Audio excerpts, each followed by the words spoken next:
আজকে আমাদের স্থানাঙ্ক জ্যামিতির লেকচার 8। তো আজকে আমরা কিছু সমস্যার সমাধান করব সমীকরণ সংক্রান্ত। এখানে একটা প্রশ্ন নিয়েছি, বলছে যে কে জিরো বিন্দুগামী ও কে ঢাল বিশিষ্ট সরলরেখার সমীকরণ কে এর মাধ্যমে নির্ণয় করতে হবে। আর যদি রেখাটি 5, 6 বিন্দুগামী হয় তবে কে এর মান কত। তো আমরা প্রথমে কে জিরো বিন্দুগামী আর কে ঢাল বিশিষ্ট রেখার সমীকরণটা আগে বের করে নেব।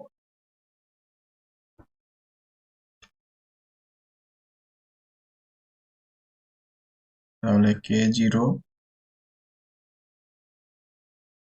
বিন্দুগামী ও কে ঢাল বিশিষ্ট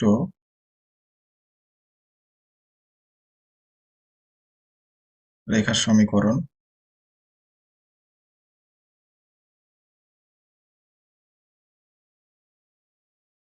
আমরা গত ভিডিওতে শিখেছি যে একটা বিন্দু দেওয়া থাকলে এবং ঢাল দেওয়া থাকলে সেই রেখার সমীকরণ হচ্ছে y minus y1, that means এখানে y1 এর মান 0 ইকুয়াল m ইন্টু m ছিল ঢাল, এখানে এই হচ্ছে m, ঢাল x মাইনাস x1 এখানে হচ্ছে k। তো এখান থেকে যদি আমরা একটু ক্যালকুলেশন করি তাহলে এখানে পাচ্ছি xk মাইনাস k স্কোয়ার বা k square minus kx plus y equal 0। এটাই হচ্ছে কে জিরো বিন্দুগামী এবং কে ঢাল বিশিষ্ট রেখার সমীকরণ।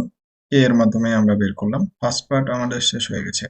এখন বলছে এটাকে যদি 1 নম্বর সমীকরণ দিই, এই 1 নম্বর রেখাটি 5, 6 বিন্দুগামী, মানে 1 নং রেখাটি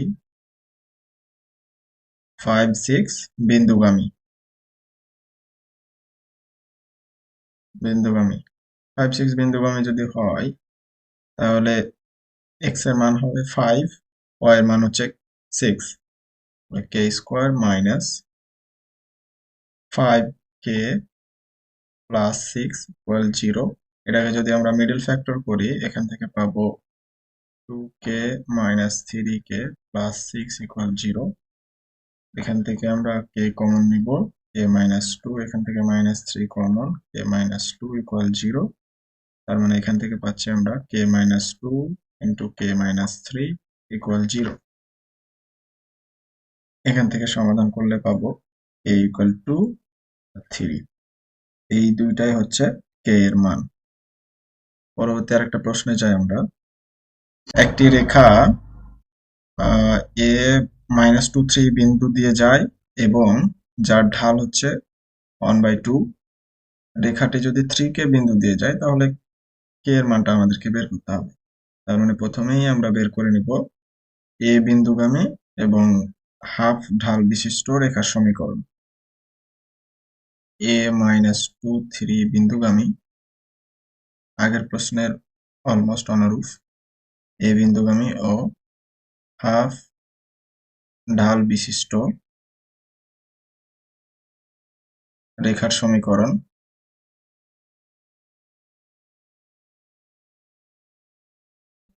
এখান থেকে আমরা পাবো y minus y1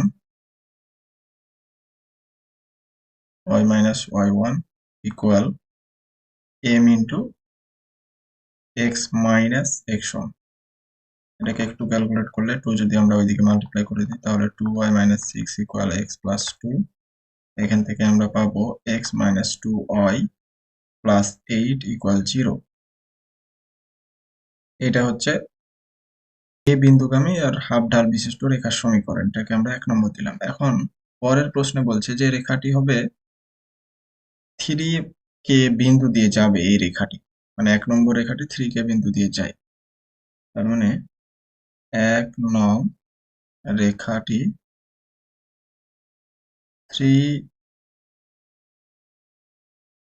3k বিন্দুগামী 3k বিন্দুগামী 3k বিন্দুগামী হলে তাহলে x এর জায়গায় বসাবো 3 আর y এর জায়গায় হচ্ছে k। 3 minus 2k plus 8 equal 0।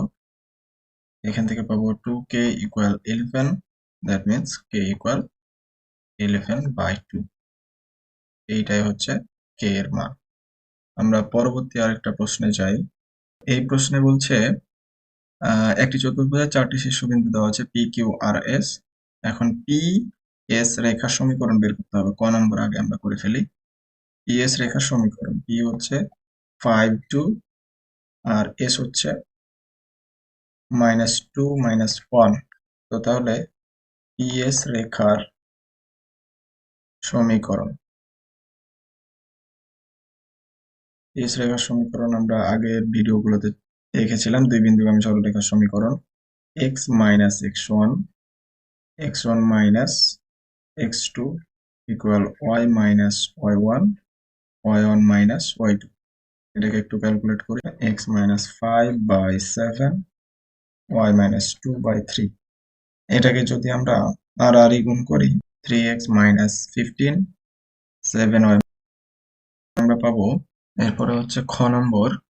খ নম্বরে বলছে পি কিউ আর এস চতুর্ভুজের সমান ক্ষেত্রফল বিশিষ্ট বর্গের কর্ণের দৈর্ঘ্য নির্ণয় করো।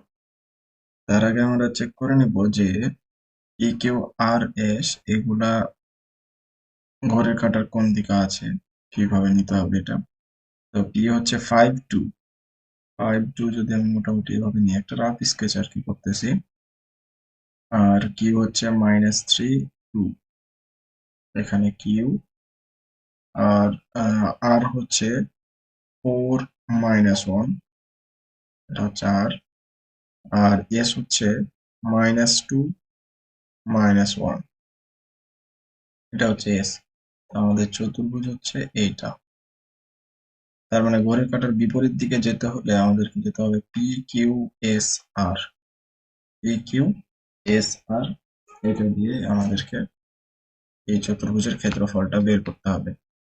তো পি কিউ আর এস এর ক্ষেত্রফল তাহলে আমরা বের করি। পি ছিল 5 2, কিউ ছিল -3 2, এরপরে এস -2 -1, এরপরে আর 4 -1, এরপরে আবার পি।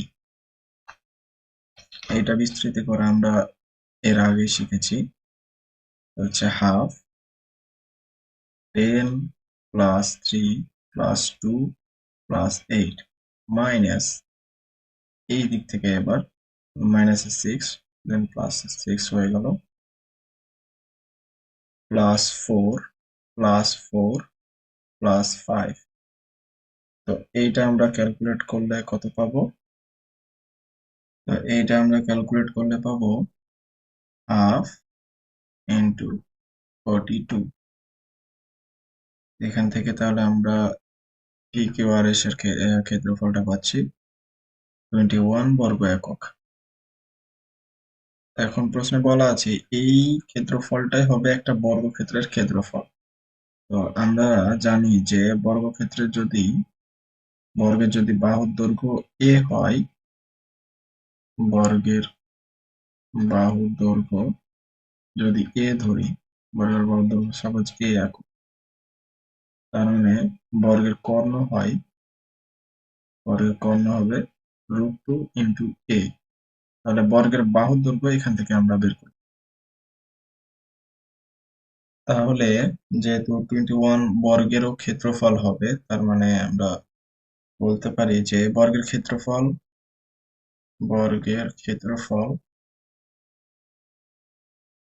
ইকুয়াল এ স্কোয়ার। তার মানে এখান থেকে আমরা পেয়েছি বর্গের ক্ষেত্রফল 21, অর্থাৎ a square equal 21। That means a equal হচ্ছে √21। আর ওইখানে আমরা দেখলাম যে বর্গের কর্ণের দৈর্ঘ্য হয় √2a।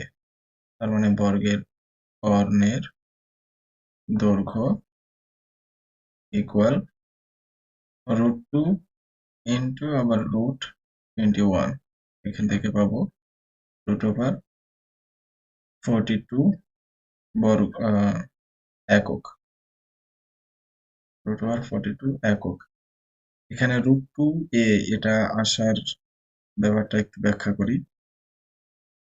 সাপোজ এটা যদি একটা বর্গ হয় যার প্রতিটা বাহুর দৈর্ঘ্য হচ্ছে a, তাহলে কর্ণের দৈর্ঘ্য এইটা হবে।